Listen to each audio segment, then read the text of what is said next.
Here we go. Hey, Marnie, how's it going? Hey, Jason, I'm good. How are you? Oh, not too bad. Hello, everybody. Hey, everybody, it's Wednesday. It's another day for us to share our wisdom. I'm starting to feel funny about that, right? We're not wearing our It's Okay Not to Be Okay shirts today, which I was not okay about because I actually can't believe that I forgot it. Yeah, but it's okay. It's okay. You're right. Okay. So, Yeah.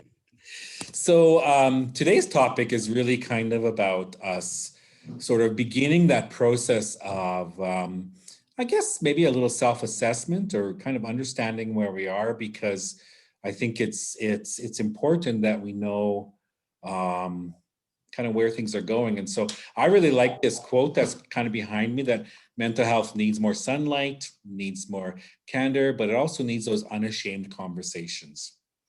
Can't believe I'm quoting Glenn Close, but it's a pretty good quote, I think. it's a good quote. I like it as well. You know, I think when mental health has always been so hush hush, right? Like, good Lord, we can't talk about mental health. It's okay to talk about how physically unhealthy I am, but the mental unhealth, it's really a hush hush. It's really a hidden thing in our world. I think you're right, Jason. I think that we all really grapple with that ability to be vulnerable, if we want to use the word vulnerable, and to admit those times where we are feeling not okay. We tend to, like you said, talk about maybe physical things that are happening to us, but then the emotional piece we tend to bottle up, or we ignore it, or we avoid it. Because being vulnerable is almost like acknowledging the I'm not okay emotion. Yeah, we kind of talked about that even last week, right? Like, it's okay not to be okay, and how everyone says, "How are you doing?" "Oh, I'm good," but really, are you good? Probably I'm not so good, right? And being able to kind of admit where you are, we don't do a good job, right?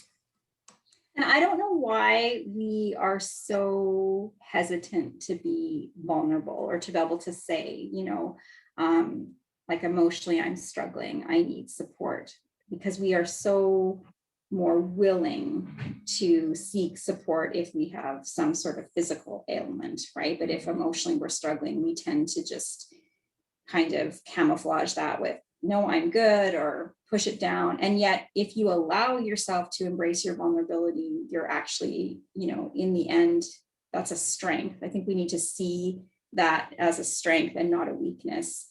It actually strengthens, like you talk about, that self-assessment or relationships with other people, and actually allows you to, come to a point of more self-acceptance, perhaps, I guess. Like, I think we are so willing to see imperfection in other people, and see other people's flaws and moments of, let's say, weakness. It's not weakness, though. And yet we are so, like, that tendency to be critical of ourselves, or not allow ourselves to struggle emotionally as openly as I wish we would. Yeah, so the unashamed conversation is really, yeah, this week has not been a good week for me.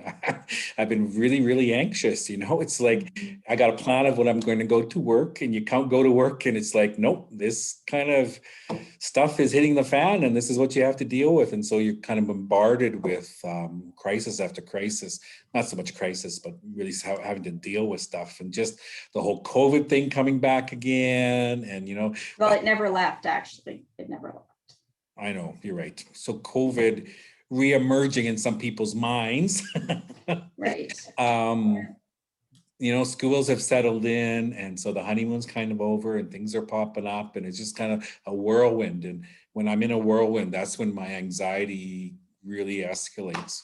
And I go home, and I'm exhausted, and I go to bed. And when you speak about that, kind of makes me think again that we focus a lot on, like, the physical safety. So if you think about COVID and schools and community, like at large, we talk about like the masking, we talk about the immunization, we talk about the physical distancing, we talk about the cleaning, we talk about all of those things to keep us physically safe, which is absolutely imperative and important. But then we sometimes, at the expense of that, don't put at the forefront that emotional safety. Yeah. And it's like that balance, like, we talk about in our Wednesday wisdom, it's like achieving that balance is being able to be vulnerable and to be able to say, I'm not okay, I'm struggling, I need support, and to not feel that it's not safe to do so, because we all struggle at different times over different things, different triggers, different situations. I appreciate, Jason, that you can be vulnerable with me. Like, I think, that's when you find the person that you can say and be honest with. And I guess maybe it's starting with yourself, being honest with yourself, what's really going on. But when I can say to you, I'm feeling vulnerable, I'm feeling this, and I can say it in a space that's safe, and your response is supportive, and I think then you end up, you feel better. Oh yeah, I think that's for sure. That understanding, how did you put it when we were talking earlier? That perfection is really unattainable, right? I can't remember what language you used. Well, it's an illusion, right? Like, I think we have to stop striving for something that actually doesn't exist. Perfection, I say this to my daughters all the time. It doesn't exist. It's an illusion, and it's our imperfections that actually are our strengths and create the balance. So I think we tend to be more forgiving of others than we are of ourselves. And I think we need to be able to strike that balance within our own understanding of ourselves, and be gentle and kind. Like, we've talked about that 1,000 times, right? Just be kind to ourselves, extend kindness outwards, but also inwards.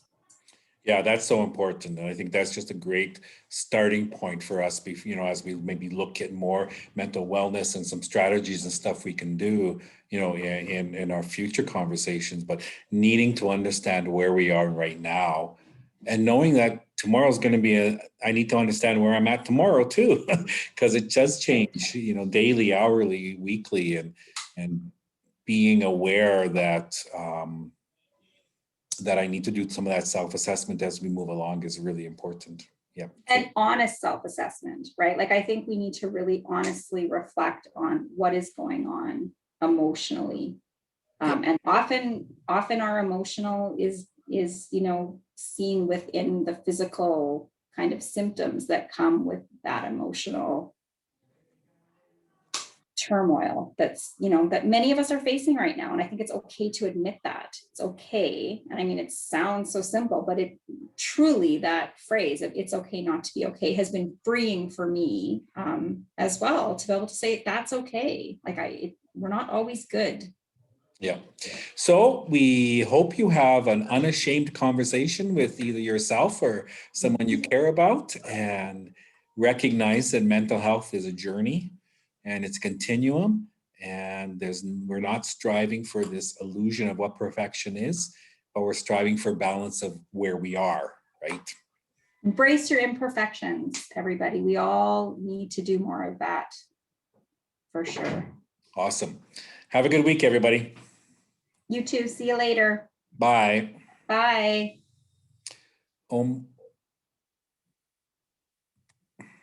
I think you're still recording. I am still recording.